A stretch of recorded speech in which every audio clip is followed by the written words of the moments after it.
Hi guys, welcome back with me, Lo Chow Chow 2025. This now we're going to learn about how to make a scatter chart, two-dimensional scatter chart that is, and how to create it is using, of course, graphic. So first you need to block the X and Y, block it like that, and then solid insert, and then solid insert scatter chart or bubble chart. Okay, then the scatter chart's gonna be done.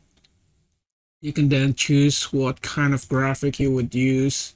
You could design manually by using this panel.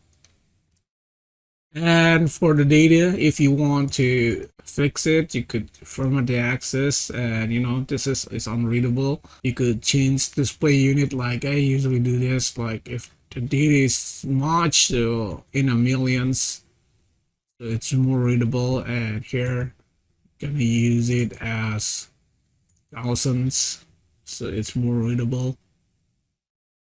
Yeah, this is scatter chart. And if you want to add labels, like just block this and then add a label option, and you will get label. Just select one label here, and it's gonna block everything if you want to block everything. And then you could the value label like this, just block it, and then now it has the label for all the